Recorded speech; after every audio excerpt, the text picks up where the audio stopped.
Thank you very much for coming. I'd like to welcome members of the audience and our panelists as well to this forum on climate-proofing New York. So we're here to discuss today what New York should do to prepare for climate change. There's now widespread recognition that climate change is occurring and that it's going to continue to occur regardless of whether we reduce our greenhouse gas emissions. And in the wake of Hurricane Sandy, there's been much discussion about what New York needs to do to prepare itself for climate change. So today we've got a panel of experts who are here to hopefully talk to us and enlighten us about ideas for adapting New York to deal with climate change. So I'm just going to briefly introduce the panelists. We've got here on my right Malcolm Bowman, who's a professor of physical oceanography and a distinguished service professor at the Marine Sciences Center at Stony Brook. I've got here on my left Stuart Gruskin, who's Chief Conservation and External Affairs Officer at the Nature Conservancy in New York, and Courtney Worrell, who's the Chief Operating Officer at the Metropolitan Waterfront Alliance. We have a fourth panelist who hasn't arrived yet, Eddie Batista, who's the Executive Director of the New York City Environmental Justice Alliance. Okay, so I'm going to start off by asking our panelists a question, and that will give people an opportunity to each person on the panel will have an opportunity to answer the question, and then we'll hopefully get into a fairly good free-flowing exchange. Okay, so the question I wanted to start off with is the basic question, the central question of our panel: what should New York be doing to adapt to climate change? So Malcolm, do you want to begin? Well, thank you, Katrina. As she said, I'm an oceanographer, a physical oceanographer. That means I study things like weather, tides, tsunamis, hurricanes, ocean currents, all that sort of thing. So that's a very interesting question. It's a very complicated question. Climate change is real. Believe me, it's real. It's getting worse. It's very scary. It's not going to go away anytime during your lifetime. It's just going to get worse. So what should New York City do? I think it has to do a multitude of things, and that depends partly on how long we look into the future or what kind of threat we want to protect the city against. You want me to go any further? Or? Yeah, why don't you talk a bit about the idea of the threat index and sort of then go into the storm surge barriers. Since Sandy, it's been a multitude of ideas and opinions about what the city should do, and Long Island, New Jersey should do to protect itself, and it seems that there's a lot of talking past each other. You know, on one hand, you might say we have engineers on one side who look down their nose at environmentalists, and on the other side, the environmental community who sort of have a great suspicion of damage done by hard solutions in the past. And so it seems like I see myself as belonging to both those camps. I teach both oceanography and environmental science. And so how do we breach that philosophical void? So I come up with the idea of what I call a threat index. If the leaders of our city and state, cities and states, could agree on, one, we must never let this catastrophe of Sandy ever happen again. Two, what is the threats and what are the risks and the cost of protecting against the risks that implies? For example, the Europeans use a 1 in 1,000 year threat index. What does that mean? Does that mean that there won't be a storm like this for another 1,000 years? No, it does not. It just simply means that this year and next year there's a 1 in 1,000 chance that it will happen. Sounds small, but actually it isn't. We can think of that as the gold standard. If that's too much for people to get their heads around, well, what about a 1 in a 500 year storm threat?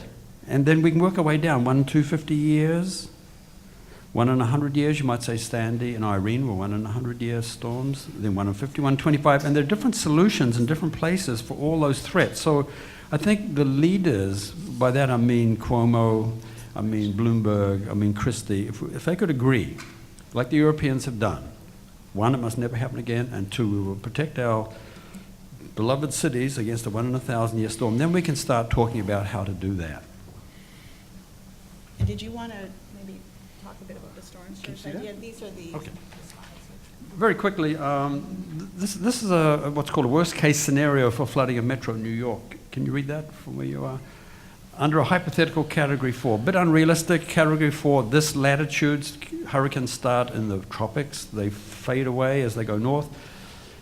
But this could be the picture that a category 2, say, 25, 50 years from now might look like. The blue areas are areas that are prone to flooding, and it's not surprising, it's those areas that are very low lying. New York City, Metro New York, is built on sort of marshy land, going back to colonial times. Do you want me to just change it? I was privileged to go to the Netherlands in January with a film crew from News 1 TV? New York one.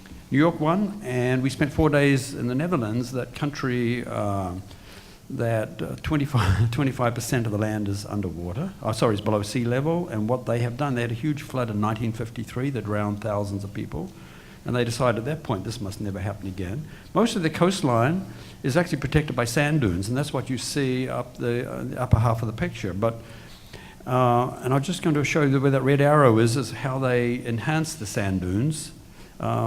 And then the ports and the industrial areas and the river mouths are protected by what they call storm surge barriers. So it's a combination of solutions, and there are many forms of protection inside the country. Both Amsterdam and Rotterdam, two major cities, 6 to 9 feet below sea level. Their major airport is the fourth busiest in Europe. It's below sea level. So they don't mess around. It's national security, it's survival at stake. This is one of their solutions that were built after the 1953 flood. And what you're looking at is a sort of an elevated highway, but you can see it's open. You see the tide coming in, so tide goes in and out. But there are gates there that they slam shut if a big surge from the North Sea is coming in. And in the industrial areas and the port areas, this is a big sort of saloon door gate. It's as you can see, it's large, but that protects the port of Rotterdam, which is the largest seaport in the world, and the city of Rotterdam. It's very rarely used. It's only been used once in 10 years since it was open, but it's there, and they find it critical. This is just going back to their what you might call natural protection. I'm standing on top of a enhanced sand dune. It's about 30 feet high. It's very wide. It's got sea grasses growing on top. You can see on some little buildings there. That's concessions at the beach. So we're looking at the English Channel North Sea to the left, and to the right is, you'll see the next picture, is a little village. It's got a funny name. It's called Monster. And you can see there's this lovely little Dutch village, these neat red houses. You can see windmill right in the center there in the background. You can see City Hall or a church or something. And the city is very, very safe and secure, but what have they traded? They've traded the view for security. So that's a decision they've made, that if they're going to live there safely, if they're going to raise their families there, then they cannot, they're below sea level. So they don't mess around. But these sand dunes, and they're not like levees, they're like sort of a gently sloping, that takes care of them. Well, what to do about New York City? And this now depends on the kind of threat, we're going to be talking about this, that we want to protect against. And one solution that I've been looking at, not to be built this year, next year, but maybe 25 years from now, but to study, is a series of a causeway, an elevated highway from Sandy Hook, New Jersey, across to Far Rockaway, and then curling around enhanced sand dunes with a highway associated with around Kennedy Airport. And the second one by the Upper East River there. What for? To stop major surges like Sandy from ever sort of causing the trouble that Sandy caused. And that's just a few slides to get the discussion rolling. Thank you. Thank you, Malcolm. Stu, do you want to start with what you would advocate New York City should do to adapt to climate change? Sure. Good afternoon, everyone. You might expect, since I'm with the Nature Conservancy, that I would just be saying, green solutions, soft solutions, natural systems. It's actually a little bit more complicated than that. The first thing we need to do is acknowledge that the threat is real. We know the climate is changing. It's time to stop arguing about whether it's changing, but we have to deal with it. I think the next step is to recognize that there is a mix of solutions. It's a complicated problem, and I say mix and not balance, because this is not a situation where we should be saying, well, let's balance the gray and the green. Instead, it's a situation where we have to look comprehensively at the nature of the threat, the the areas that are being impacted and are vulnerable and try to figure out what the best solution is for those areas. And in some instances, it should be natural systems. In other instances, we will need to build things. In some instances, we will need to build things that mimic natural systems. And in other times, we may have to do all of it. But we have to recognize that there is no silver bullet. We can't just do something tomorrow that's going to solve all of the climate risks. And storm surge is only one of them, right? That there are many other kinds of severe weather risks, including drought, floods. And so storm surge is sort of the focus of attention, but that's not the only thing that we ought to be thinking about. I think it's critically important, though, that we recognize that the natural systems approach has equal standing with built systems. And that is a change in the way of thinking, that traditionally people have looked at responding to these kinds of threats by building something. And what we have to do is acknowledge that the same forces of nature that could be causing this harm can also be used as a way of strengthening our communities and protecting us. So the starting point for the conversation has to be recognizing that all of the options are on the table for consideration. And that was, I think, one of the most significant conclusions in the 2100 Commission report, which I had the opportunity to work on. And this was right after Sandy. Governor Cuomo convened a commission that was comprised of primarily business leaders, leaders from energy, transportation, finance, insurance, and really only one or two environmental groups. And so the Nature Conservancy participated. And if you go and look, you could Google it, 2100 Commission, you'll find the report. And it does talk about the importance of these green solutions being of the same standing with the built solutions, and that flows into policy decisions and funding decisions. I think that we have to be careful that in our zeal to build something, right, we want to protect ourselves, that we recognize that building something is not always going to deal with all of the risks, and that we should not subordinate the other options because of the sense of security that we get. So for example, while a wall might help with the storm surge, it's not going to help if we get 14 inches of rain. And the water that's blocked in one place is going to go some other place. So there are a lot of complex issues with this, and there's a cost-benefit issue as well. We also need to put on the table the policy options. One of those now that's being talked about is the idea of a buyout, where people want to be bought out, and recognizing that there are just some places that are too vulnerable for people to live, and we ought to be looking at our land use policies and determining whether is it a better use of public money to help people relocate in those places as opposed to building something that's likely to get washed away again. And then finally, it's really important that we provide tools and information and the ability to make better decisions to our community leaders. And one of the things the Nature Conservancy did was develop a web-based tool called Coastal Resilience that allows for modeling of things like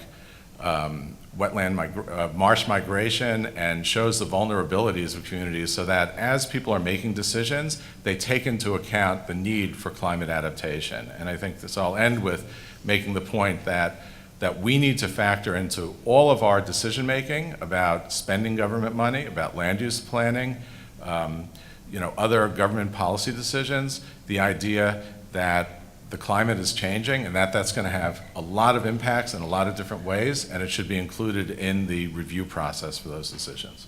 Okay, thanks. Eddie, do you want to? Sure.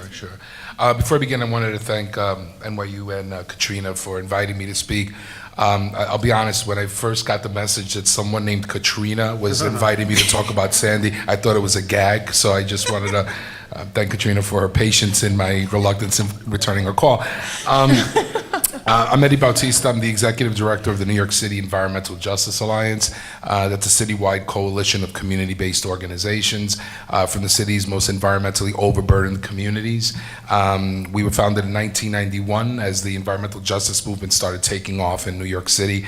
The alliance came together in part because even though each neighborhood was getting increasingly successful at their local environmental justice battles, mostly siting battles, what became clear was that the root causes of these issues were systemic, and in order for these community groups to be able to address the root causes and deal with city and state policies that were leading to not just disproportionate burdens but lack of environmental amenities, we realized that we needed to kind of come together and fight from a united perspective. It's kind of like the Avengers, right? Those fights that Thor and Iron Man and Hulk can't fight. And I'm gonna stop doing that joke. It falls flat every single time. I keep trying. I guess, stubbornness is also resilience. So I'm stubbornly trying to get laughs every single time with it. So our connection to this issue predates Sandy, predates Irene, predates the 3 tornadoes that hit Brooklyn, predates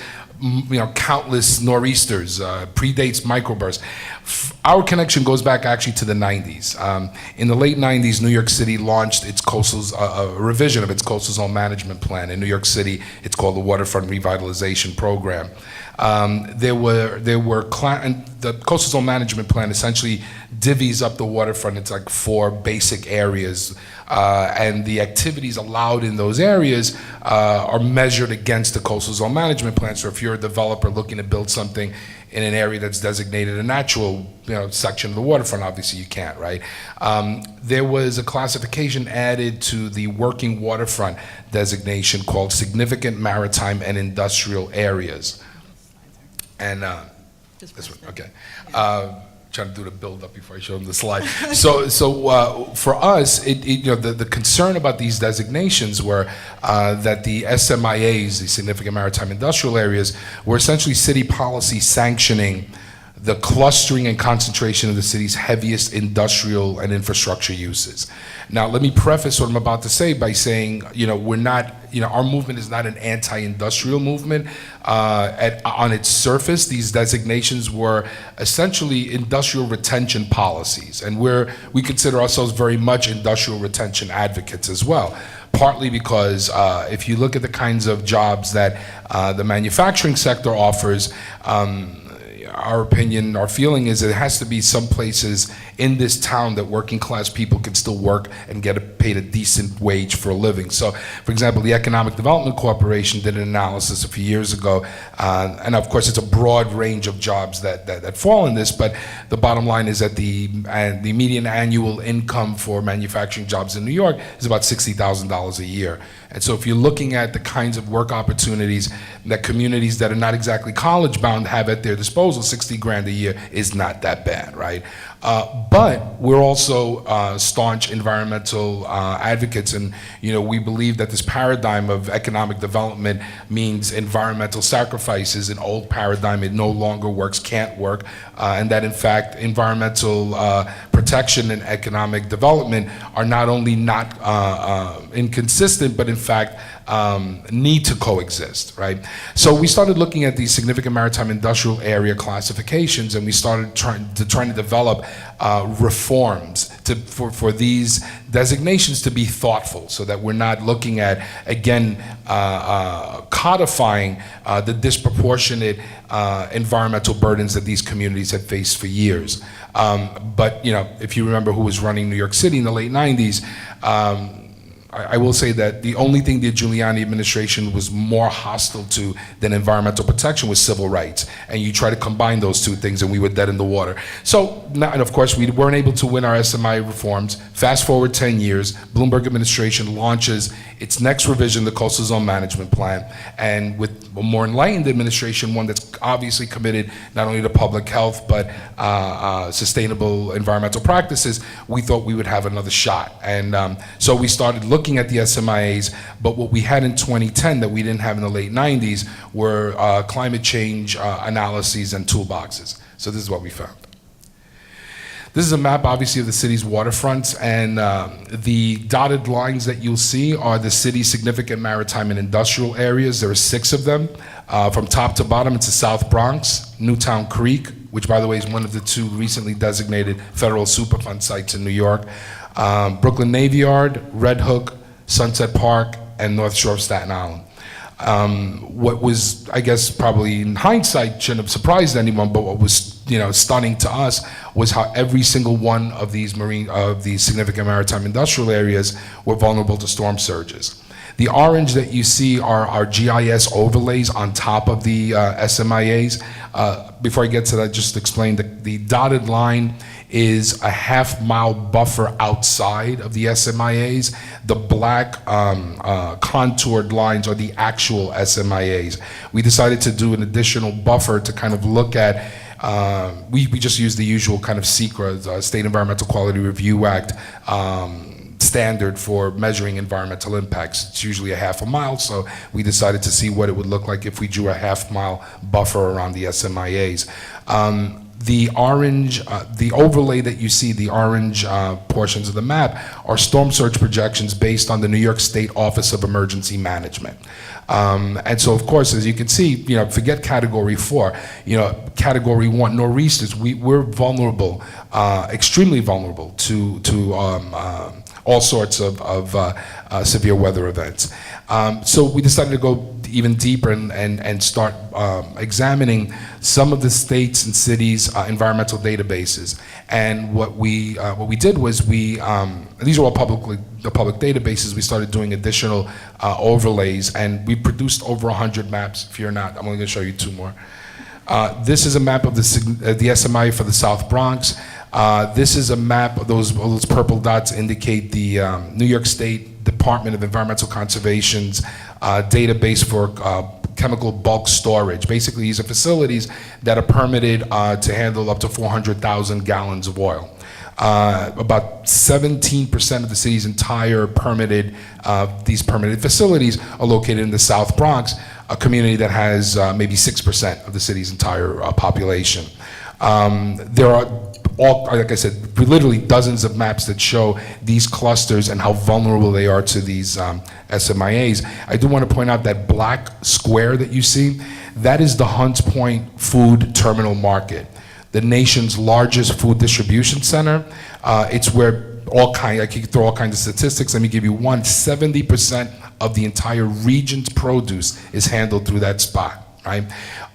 Had the storm surge, had Sandy coincided with high tide for the New England, for the Long Island Sound, we would have seen a surge that would have overrun the South Bronx. And this is even according to the mayor's office, had the timing coincided just a little differently. And remember, look how close the Hunts Point Food Terminal Market is to those huge chemical storehouses. And that's just one database, folks. There are a lot of other heavy industrial uses there. If you think the fights over the gas lines were bad, try cutting off the food supply to the region. This is serious stuff.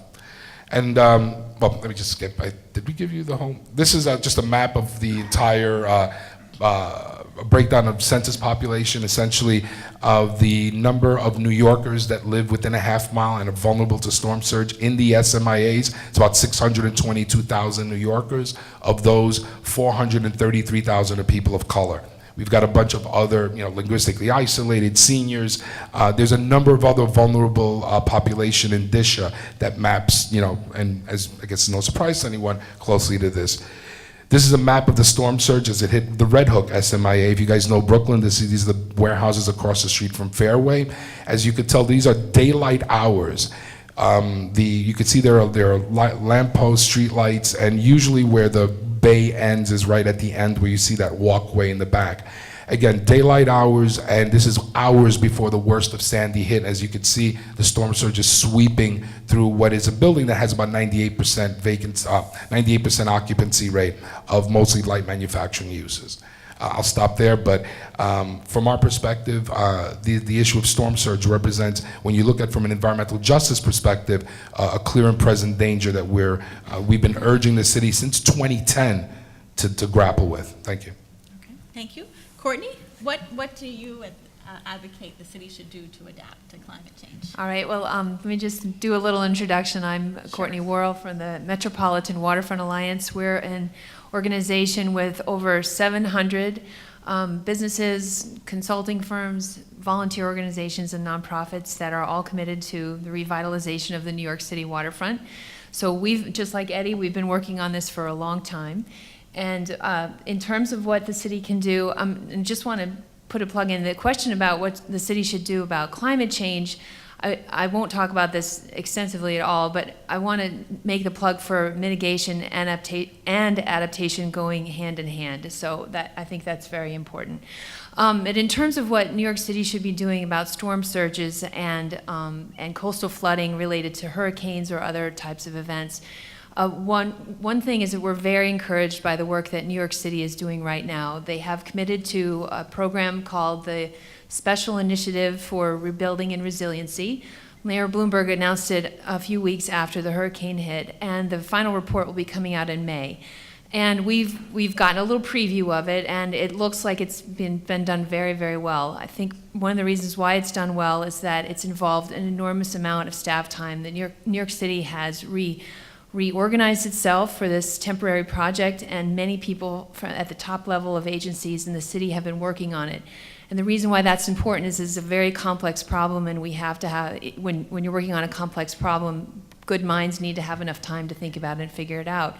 The agencies have also been talking to each other, and that's a very important thing. We have siloed agencies in the city, just like we do everywhere, and they need to know what the other person is doing. They need to know what expertise there are in other agencies and what can be done.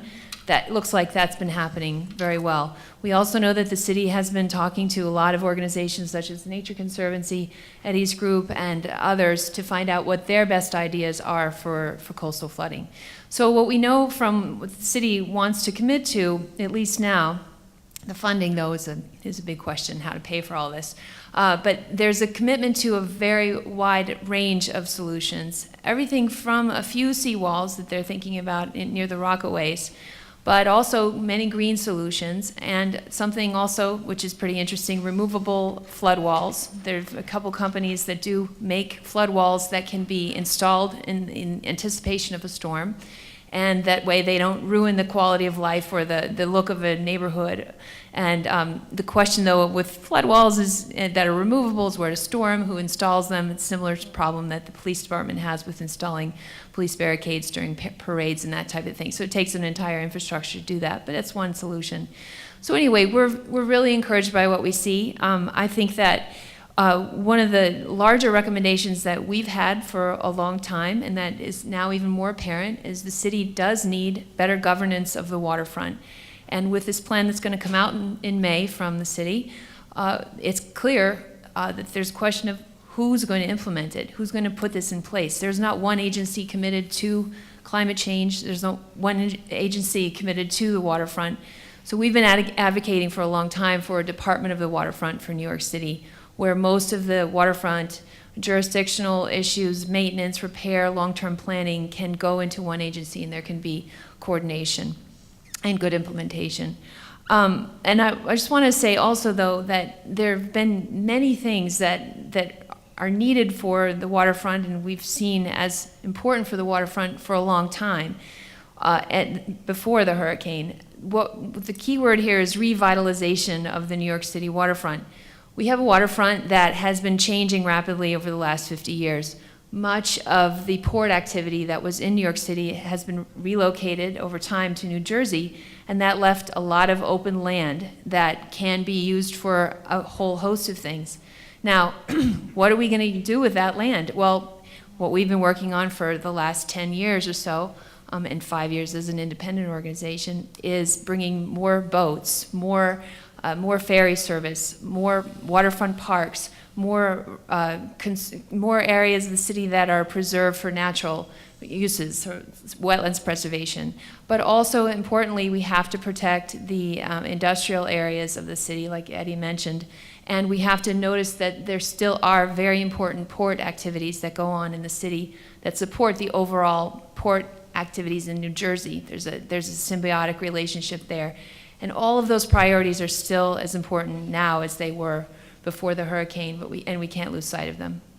Thank you very much. So one idea that a number of you discussed was the idea of building storm surge barriers or seawalls. And Malcolm, you were the most favorably inclined for this idea of the people who kind of alluded to it on the panel, and I think you're widely seen in the press as kind of an advocate for this idea. So I was wondering if you could sort of maybe respond to some of the critiques that I guess, Stu, you made of the idea of storm surge barriers. Maybe you want to start by kind of restating some of the concerns you expressed, and then Malcolm.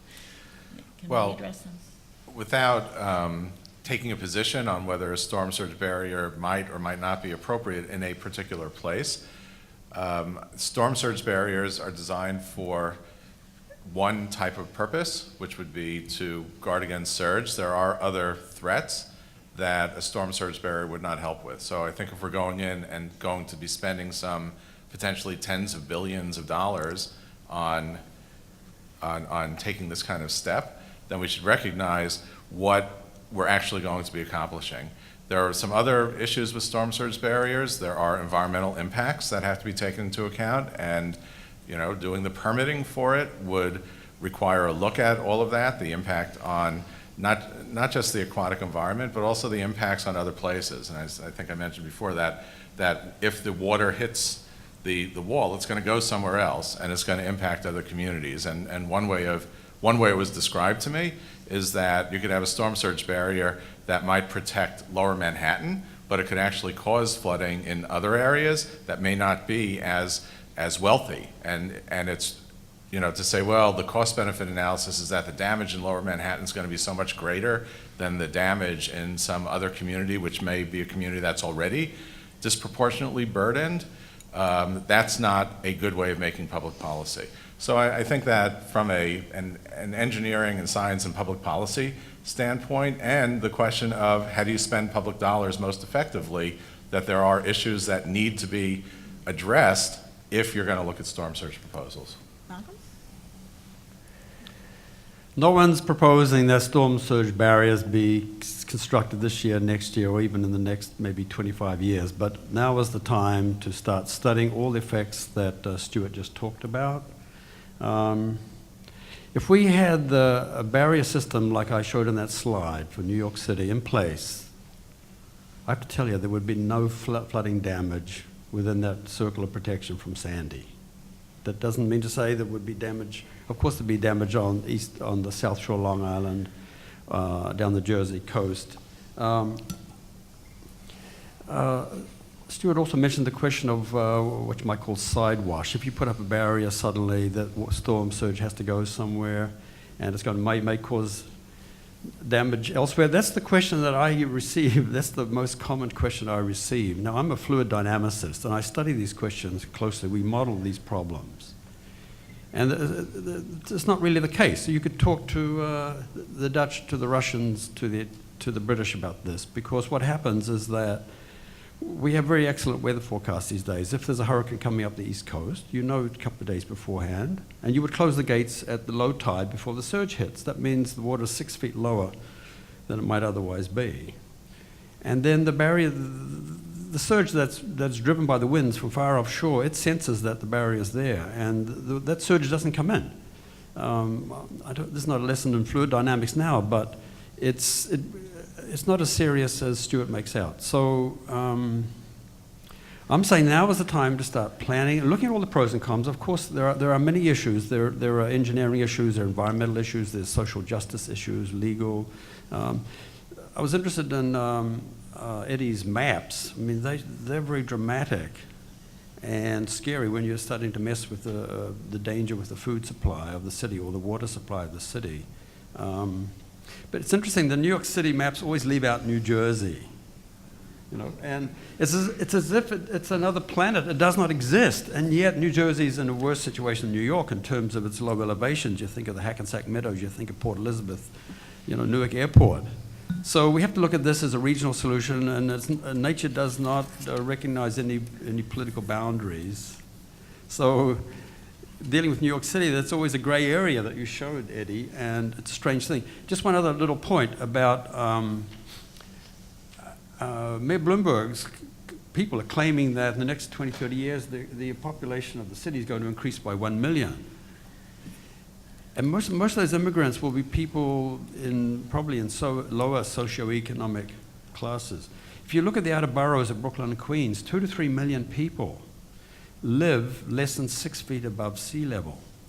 And when the orders come to evacuate, when the public transportation's shut down, as it has to be to park the buses, subways, and trains, how are those people going to evacuate? Have you ever tried walking across Brooklyn? It'd take you about 5 days.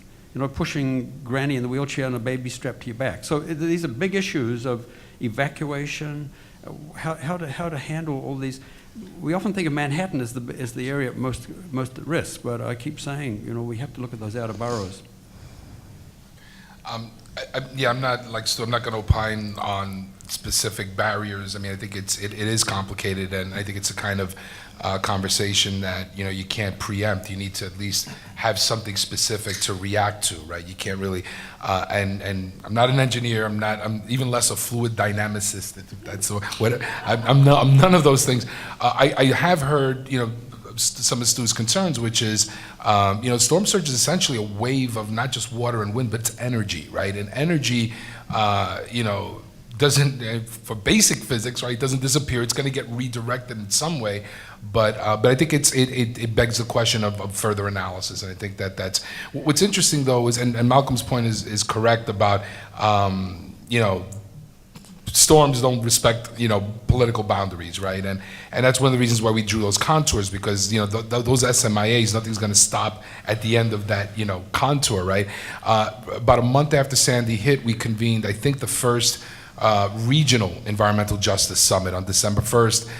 We had not just the folks from our community-based organizations, but from some of the lowest income and some of the hardest hit communities across the region. So Jersey was there, folks from Newark, Lower East Side, Coney Island, and at that summit, it was pretty powerful. It was the first time people had left their neighborhoods since Sandy hit, and as people were sharing experiences, they realized that we needed to, our movement has a saying, which is, if you're not at the table, you're probably on the menu.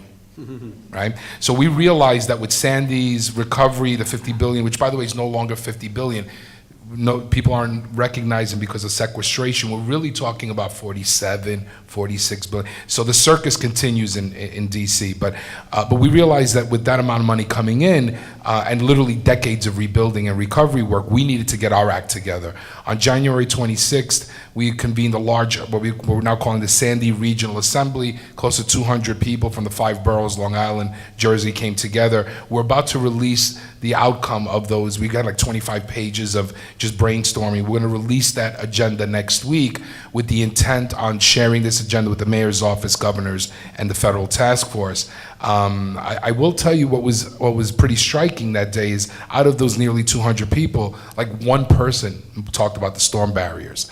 And this was after, that was kind of like right after, a few weeks after Sandy, that was where the real kind of attention was being paid on this. So it was just a striking thing that for whatever reason, I don't know whether it just hadn't, penetrated people's consciousness in our communities, or whether a lot of our recommendations were more in the line of green infrastructure and more, building out more natural barriers and buffers to, again, absorb the energy that comes from storm surges. But I just found it interesting that only one person mentioned it. Courtney? Yeah, so we also need to talk about some of the things that can be done at a much smaller scale. For example, elevating buildings, smaller buildings onto stilts. Another is to make the basements and the first floors of buildings floodable. So that means that if they are flooded, they can come back online. That means critical infrastructure, so the boilers, the electrical systems, the telecommunications need to be located on higher floors. We also need to, we can also be thinking about where generators are placed so that buildings can come back online if there's an overall power outage. The generators can be placed much higher. The fuel storage is a question, though, because the fire department requires fuel to be stored on the bottom levels, but that's something that can be worked out. There's also a great story to tell about how quickly, relatively quickly, this New York City subway system came back, especially in comparison to New Jersey. And part of that was because New York City has been doing so much more than New Jersey, tremendous amounts of work on climate change in comparison to New Jersey. And Governor Christie doesn't even really admit that climate change is real. It's that bad. And so there was a storage of New Jersey PATH trains in very flood-prone areas. And that's one of the reasons why it took a month or more, longer than that, for the New Jersey system to come back. The MTA, on the other hand, had been planning now for the last 3 years to come back online relatively quickly, and they could, save the South Ferry Station, which was a big disaster and still is. But it's an incredible success story. So when we're weighing these options, it's not like there aren't other things to do. It's not like storm surge barriers or green infrastructure. It's actually storm surge barriers, green infrastructure, and then many other engineering solutions that are done on a much smaller scale. One idea that we haven't really touched on too much is the idea of managed retreat, or retreating from the coastline, maybe through rezonings or land use changes. You touched on it a little bit, Stu, in talking about the idea of voluntary buyouts that Governor Cuomo's kind of come out with. Maybe you want to talk Sure. a bit about managed retreat, or what's happened to this idea. Well, I'll say inherently it's controversial to be talking about people moving away from their homes. So what happened, I think, after this storm, and this is, I will say that the idea of buyouts has been on the table before. FEMA has a program. There have been other places with kind of limited success. One of the problems is that, anytime the government's going to give out money, it takes time to do. And for the people who are impacted by this, who are out of their homes, they don't have the luxury of time. They can't wait around for the government to, take 2 years to issue checks to make decisions about their lives. So I think in the past, buyouts have always been there kind of as an option and without a lot of political will behind them. But after Sandy, the governor came out and recognized that there are some places that nature is reclaiming, I think was sort of the way he put it, or that should go back to nature. And let me say, it's not so easy to just give something back to nature, but it does recognize that there are some places that the vulnerability has grown to the point where it doesn't make sense for people to live there anymore. So what do you do? And there are a host of policy and legal issues that are involved in that, but start with the premise that it's not the homeowner's problem, right? This is a bigger problem than just for the individual homeowner, and so it's going to take government action of some sort to recognize that that solving the issue for that homeowner has got to be done in a bigger way. The second thing is that whatever happens has to be done in a way that's going to strengthen communities and not weaken communities. So I think of this as the Swiss cheese effect. You can't offer buyouts and have a neighborhood where you have holes in the neighborhood because some people take it, some people don't, and then you end up with a weaker community. So that's not good. So you have to design a program that's going to get the critical mass that it's going to be able to be effective and provide incentives for communities for people to in the case of Staten Island, there's I think a 5% premium. If you stay on Staten Island, you have to target where it's going to be so that it's in the vulnerable areas, and you have to have willing participants. But once you do that, then I think you can structure a program where half the battle is figuring out how to get the money out to people fast enough so that it's going to do any good in the right ways, in the right places. And then the other half the battle is what do you do with the new open space that's created, right? If you have about 150 homeowners in this neighborhood in Staten Island who are interested in this, if they move out, you do have to answer the question of now what? And so that's another area, and that's an area that the Nature Conservancy is thinking about. And we have a history, really, and experience throughout the U.S. and other places in the world of doing restoration work and planning work. And it might be that there are some places where you could have recreational facilities that are built recognizing that floods are going to come and you can redo it. I was reading about a campground somewhere else in the U.S. where they know it's going to flood once a year. They just go in and fix it up again, and that's okay. Or you could have restoration work. You'd have a lot of different options, but it should be done with community engagement, and it should be done with a plan that's going to take best advantage of that property. Now, Courtney, we were talking earlier about how the city is a bit ambivalent about the Governor Cuomo's buyout proposal. Right. So we've heard this funny phrase that Americans don't retreat, they just attack in the opposite direction. And so the whole idea of retreat is just politically unpalatable in many, many ways. But we do know that there's a conflict between New York City and New York State in this area, as you might know, and many other topics. But Cuomo is advocating and is putting money into buyouts, and the Bloomberg administration's point of view is much more about rebuilding. So how that works out in the end, we'll see what's going to happen. It'd probably be similar to what Stuart is talking about. I think that what's going to happen, though, is that if there's another storm that happens soon, there'll be more and more people that want to leave. And so a forced retreat or forced buyouts I think are politically unrealistic, and I think that it will happen over time naturally. What's Yeah, the go ahead. basis for the city's opposition, as you understand? I haven't heard exactly what that is. I think that there's an interesting aspect to a lot of the homes that were damaged. And these are very middle-class areas. These are not luxury waterfront homes, most of the ones that were hurt. And so there is a social aspect to this. It's important, and I think that that's what Bloomberg is latching onto in many ways. I think that it's just not an easy answer to tell people that they don't deserve to live here. And Bloomberg's closer to this politically than the governor is, for sure. One direct reason why maybe not applicable to this neighborhood in the city, but in other places, the political leaders may not be fans of a buyout because you lose some of the tax base. Yeah. Right? If people leave, they're not paying real estate taxes anymore. And there are questions about who's going to own the land, right? Is it going to become state property, city property, town property, county property? So, and this is something that's not just for New York City, but really needs to be discussed for any area where there's vulnerability. And alternatives are talking about building codes and, local land use planning and, those other kinds of things as well.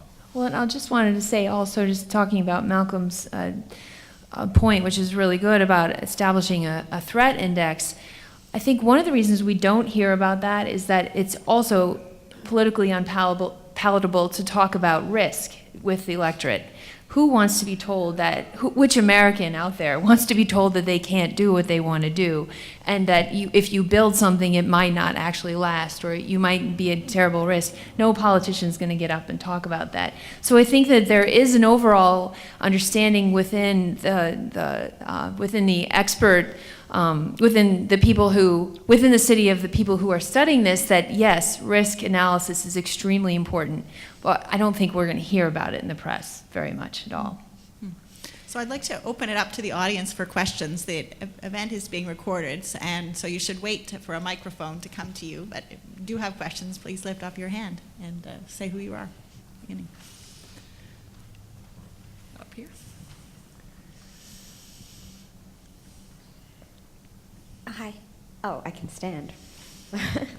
I'm Zaina. I'm a student here at NYU, and I just wanted to ask if someone could talk a little bit more about the sort of green or natural solutions that are being proposed at the moment.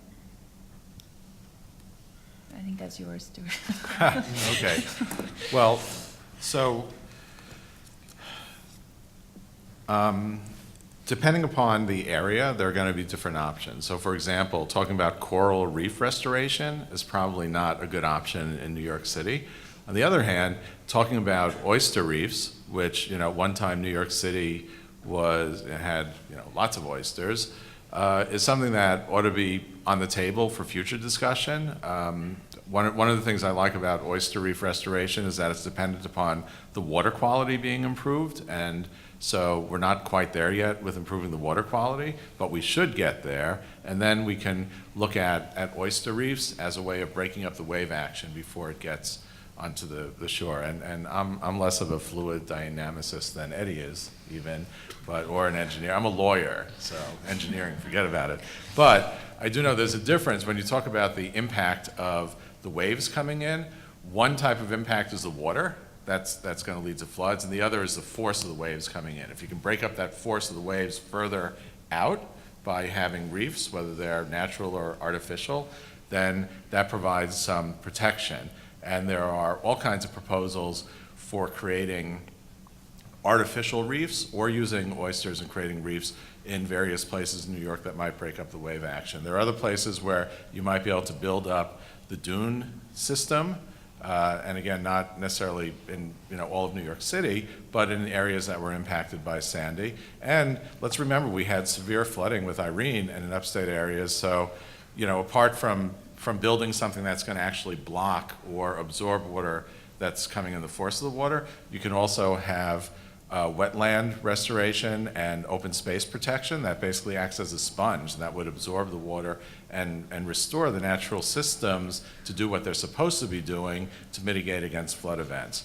So those are a couple of the kinds of options. You also throw into the mix things like urban trees. even, green infrastructure that's designed for the purpose of controlling stormwater runoff is a way of also helping address these sorts of issues. And I'll just No, just go add a thing. So the New York Harbor has been slated for restoration for quite a while now. The New York Harbor has been deepened far beyond its natural levels. It's also suffered from terrible water quality over almost 100 years or more. There's also extreme contamination in some areas. So there has been an effort to restore the New York Harbor. And what's great about the green infrastructure solution, the green solutions, is that they will also address that. And I think that's very important to understand, is that we get a double benefit in many, many ways. Or more than the double. More, We triple. call them Exponential benefit. We call them co-benefits because we don't Yeah. want to just say double. Right, or triple. right, We right. think there's all kinds of benefits. And one of the issues with built systems, and again, not saying they are or not appropriate in certain places, because they are actually in some places, but typically they're designed for one purpose and require an investment and continued maintenance in a way that the green or natural system solutions don't.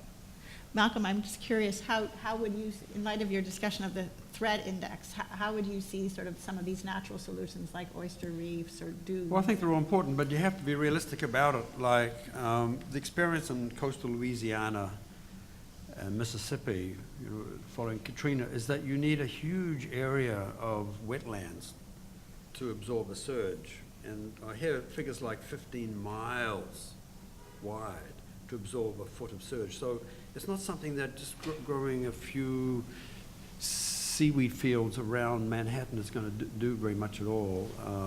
So it's all important. Of course it is. It's all good, but we have to be realistic what we can stop and what we cannot stop. Every storm has its own signature, its own personality, and its own surprises. And so we're facing a new era in the climate where none of us have been before. And so we have to rely on our own experience, but we have to be prepared for the unexpected too, I think. Right. Pierre?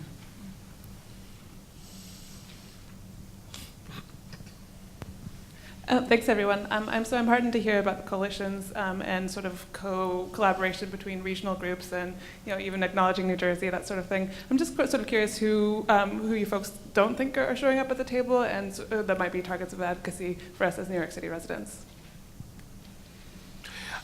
Just from my perspective, I differ slightly with Courtney about the mayor's process. There are a lot of people that are missing from the conversation. Some of the early, and in fact, some of them may still be operating this way, but some of the early SIRR, this kind of mayor's initiative to try to get people's input, was by invitation only, right? Like if you didn't get invited, you weren't allowed to go in. I mean, that's just not. And then you had you've had some of these gatherings where you have like two impoverished communities and a privileged one. And the workshop covers the three communities, and it's in the privileged community. That was, in fact, the least of the three that was impacted, right? So but I think that by and large, as we get further away from Sandy and analysis deepens, we're starting to realize what the true impacts of Sandy were. I mean, Furman Center here in NYU just issued a study a couple of weeks ago that said that about half of the people that were impacted by Sandy were from households that made less than $30,000 a year, right? And I think that the homeowners were the most visibly hit. But as is the case when you're talking about disproportionate impacts, the people that are at the lower end of the economic scale are easier to miss in this. And one of the kind of ironies for us is if you look at the public housing development in Far Rockaways, the people that are there, that development was created in part to allow for the displacement of people when Lincoln Center was built in Manhattan. So you got people displaced because of one urban removal project, or what we call urban removal project. They go out to the shoreline, and now there's talk about possibly them having to leave there as well. And so I think that part of the problem is as you get deeper into the analysis of who is impacted by Sandy, the question becomes, how do you engage these communities? How do you engage a lot of immigrant workers that, in fact, were some of the first responders, right? These guys that rushed in and not given purposely, but they just weren't, the information about how to protect themselves, and the cleanup wasn't good, right? So I think that we have to be intentional and thoughtful about how we engage everyone. And part of the problem is that there is a race to come up with the plans, whether it's the mayor's office coming up with one in May, the state and city action plans were just issued in the last couple of weeks. The state action plan gave about a week notice for what was like the first $1.7 billion. So it's how do you, I guess the question for us as a society is, how do we, how do we expeditiously move to a recovery, but at the same time do it thoughtfully? I mean, it's a hard balance to strike. Yeah, I would agree, Eddie, actually, that the one thing the city plan does lack is any type of real public involvement process. But it's also correct that that's a very time-consuming process, and there wasn't time for the city felt that there wasn't time, and there probably weren't enough resources dedicated to that, because it's also takes a lot of staff time to do that. I'd say in terms of the other groups that aren't maybe at the table as much as they should be, are the working waterfront, the port operations or the port support services in the city. One thing we have to realize on the mitigation front is that if we lose port capacity in the city, we will have more trucks on the road, and the carbon emissions and the pollution levels from trucks making smaller deliveries as opposed to the larger ships is huge. And yet there is no way to take that into account. And we have a terrible situation happening right now on the North Shore of Staten Island. There's a New York container terminal there is having trouble because of the toll increases. And this is something that's not really hurricane related, but it is extremely important, and it's where mitigation and adaptation go hand in hand, and we have to commit to that. I think your question also really raises the issue of the availability of information, because there may be situations where people don't even know that they need to be at the table. So the people who are going to get insurance bills because FEMA remapped where they live, and now it's going to cost them a fortune for insurance. They had no idea that was going to happen. I think one of the lessons that we learned from this is that where there is information available, it's got to go out. And the point that was made earlier about politicians not necessarily wanting to talk about risk, it's a very good point, because you don't really, in my prior life at the Department of Environmental Conservation, I can tell you that there was information, there were maps that were done, and for political reasons, they were not released because they would have an impact on economic development in some areas, wetland maps, where people would need a special permit. So it was, at that time, the decision, it wasn't really a decision, but the political reality was, well, let's not go out there with the maps because of the impact that it's going to have. So when I see, for example, the maps that Eddie put up, which are really powerful ways of communicating this information, you could try to go online and try to get some of that information from the various sources. Not always easy to do. So I think more tools for communities will be really important, and that's going to be one of the consequences. And if anyone's interested in that kind of stuff, if you go to coastalresilience.org, which is the mapping tool that we had put together at the Nature Conservancy, which was designed to be web-based so that any of you could go to it and you could look at different scenarios for different types of storms over different periods of time, but there's also layers with the demographics, so you can see what types of communities are impacted, and layers with facilities, so you could see where there are facilities. The point that Eddie made about these potentially dangerous, fuel storage facilities and other facilities in vulnerable places is one of the untold stories of of vulnerability. But it is a critical issue, but no one is going to know unless they can go and see it on the map, and unless you make it easy to do that, they're not going to be at the table. I will say just one last thing about, there is a fallacy that somehow the city has to be the one to go around and do the planning, and what that presupposes that these communities haven't already had their own charrettes. I will tell you that there's a portion of the city charter called 197A that empowers community boards to develop their own plans. I personally know of 3 or 4 of these 197A plans that were developed in the 2000s where already adaptation and resiliency was becoming part of. So there are at least 1 or 2 of these 197A plans that specifically talk about adaptation measures in these waterfront communities.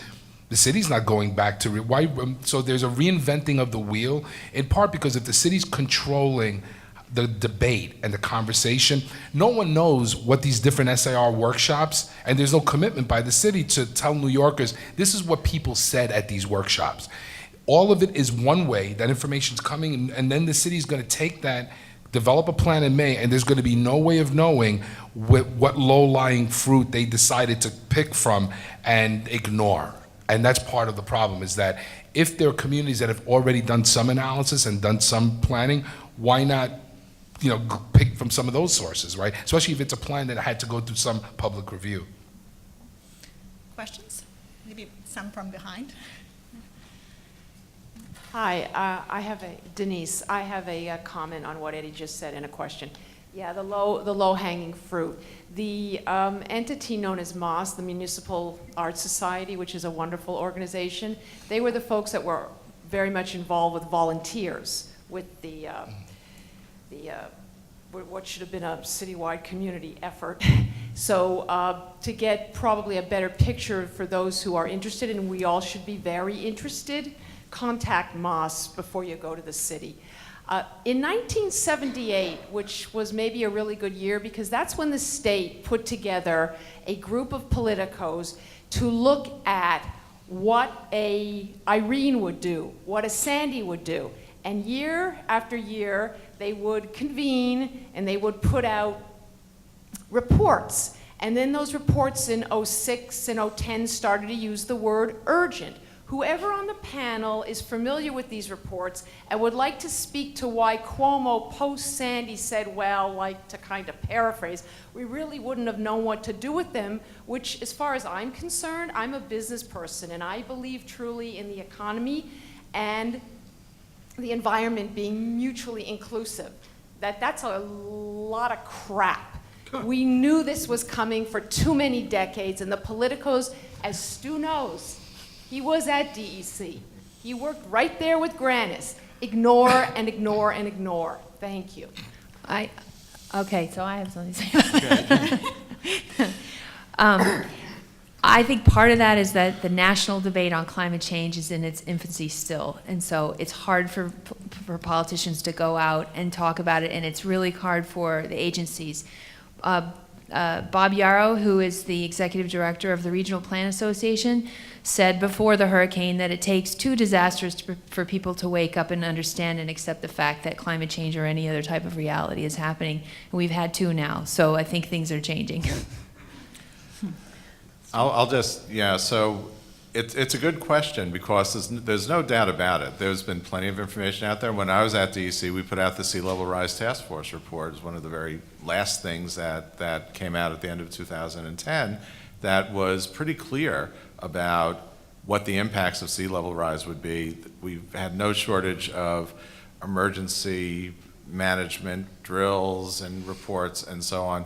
But it is very hard to get that to translate into political action. The Sea Level Rise Task Force report was mandated by the legislature, came out with specific recommendations, and then immediately got shelved because every decision that's going to be made at the state level with this stuff, there's money that's going to get taken away from something else. And I think that the question of political willpower ultimately starts with the voters, with the people. And, so some of that is getting the information out, some of it's letting your representatives know that you care about these issues. But, I could list all these really expensive environmental problems that we know everything there is to know about it, and not anything is being done about it. That's the nature of our system. I got to agree with Stu. I mean, just one clear example in terms of the transition from the Patterson administration to the Cuomo administration.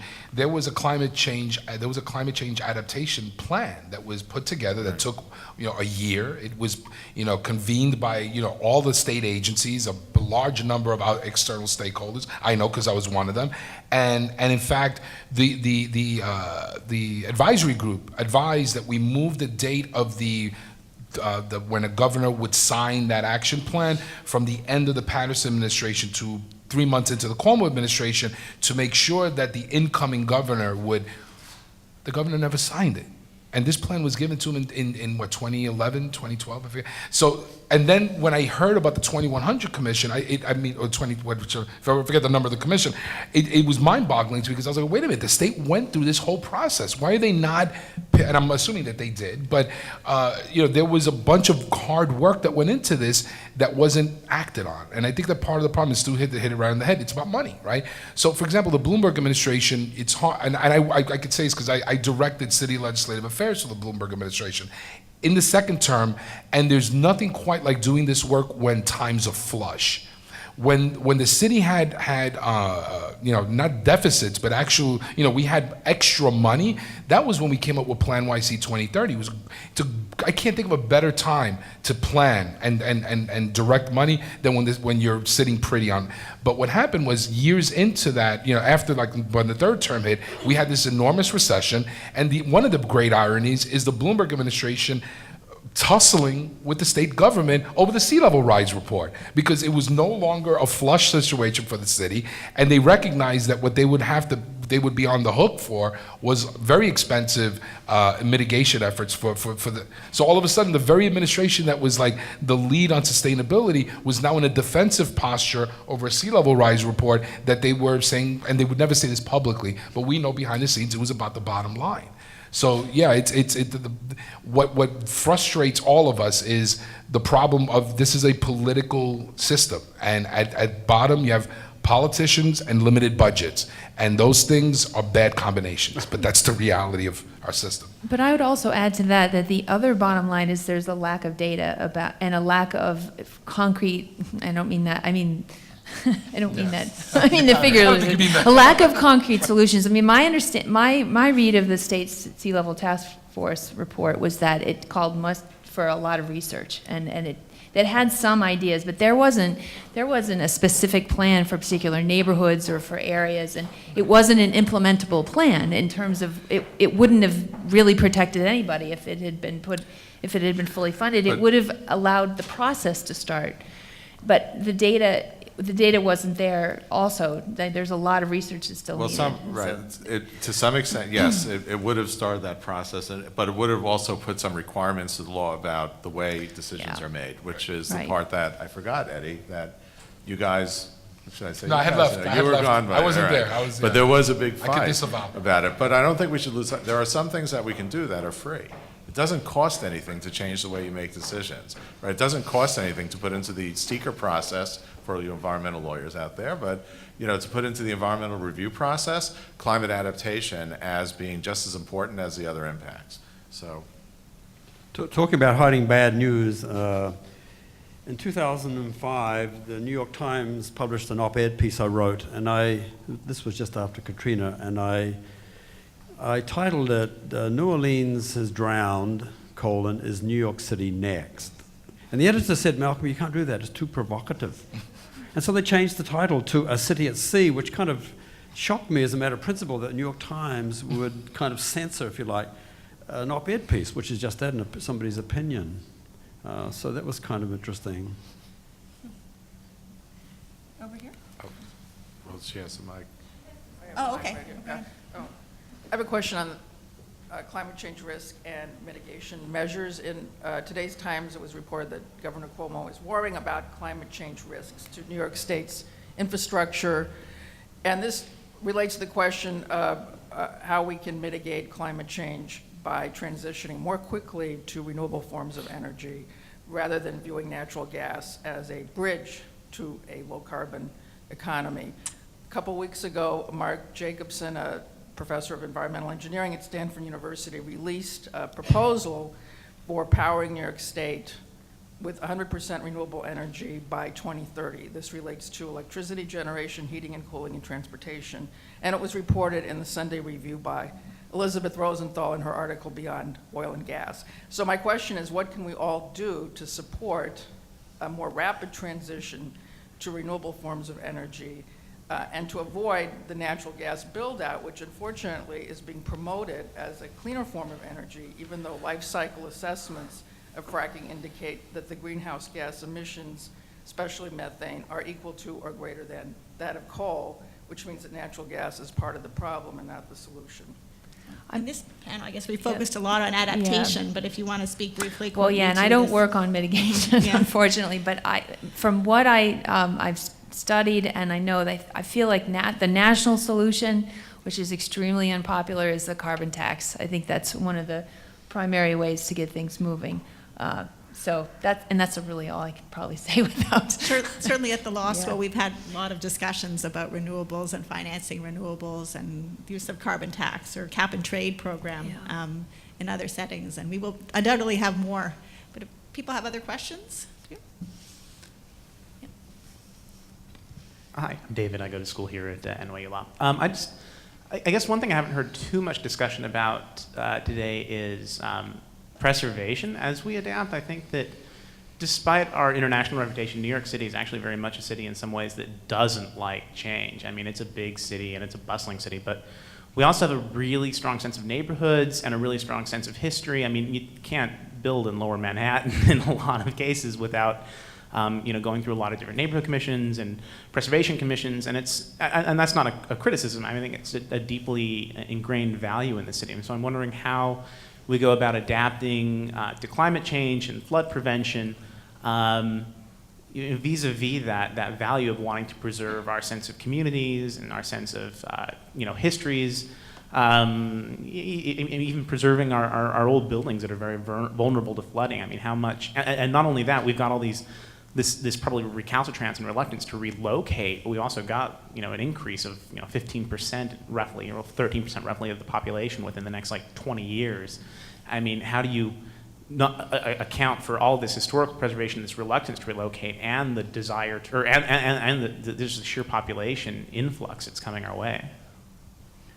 Well, one very simple thing that the city can do is change the building code. I mean, the 1 in 100-year risk built in the building code is deeply ingrained in the culture of the city, and I think that's now passé. It should be at least 1 in 250 years. I remember I was doing a National Geographic shoot in the new South Street Ferry subway before it was finished and I had the chief engineer of the MTA, and I said, Mr. Engineer, how far above sea level is the entrance up there? We're looking up at the blue sky, and he said, well, it's 11 feet. And I said, 11 feet, that sounds terribly close to sea level. He said, no, it's all safe. It's safe to 100 years storm level. So we know what happened. So it's completely inadequate. So it doesn't solve all the problems, but that culture needs to be changed. I would say this is a very practical one step. Questions up here?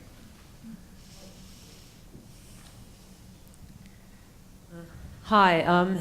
Has there been any serious discussions of offshore wind turbines as a way of mitigating surge winds, as well as obviously generating electricity? I can't speak to whether it's been, offshore wind has been talked about now for a few years, before storm surge became part of the conversation, but then it runs into the buzzsaw of the Hamptons view eye line or eye view or whatever you call it. So there's been a fight that went on for years where there was an offshore wind farm that was being proposed, and some of the folks in the Hamptons and with deep pockets didn't like the idea of wind turbines disturbing their view of the horizon, and they stopped it. I mean, it's just so I think but I think there's now a movement afoot and there's actually a race along the eastern seaboard to look at further out offshore wind turbines, and I think that New York and the New York kind of region, I think is behind some of the other regions on the eastern seaboard. But Stu, isn't it something you guys started looking at when you were still there, or? The offshore wind that that was on the table at the time was in Lake Ontario, not really Right. off the coast. I haven't heard about wind turbines being used as a way of mitigating against storm surge. I don't know. Well, there if was an that's- article published, I'm not sure where it was published, but it's a very academic idea that a huge farm of offshore wind turbines, and we're talking about 50,000 of them, might Wow. absorb enough of the wind energy to cut back storm surges. So, it's a sort of, it's almost science fiction in terms of making that a reality. So I'm all for, renewable energy, and many countries do have offshore turbines, and it'll come here. It's just been very slow, and for the reasons that Eddie's talked about. Okay, well, on that, maybe we'll take one more question and then we'll conclude. Back there. I think necessarily the majority of the conversation is centered on public efforts and public financing of these projects, with little thought that goes to how to engage the private sector to really be thinking about what they can be doing. I mean, there's a lot of money there. There's probably attention if it was pitched the right way. And so, as a recent,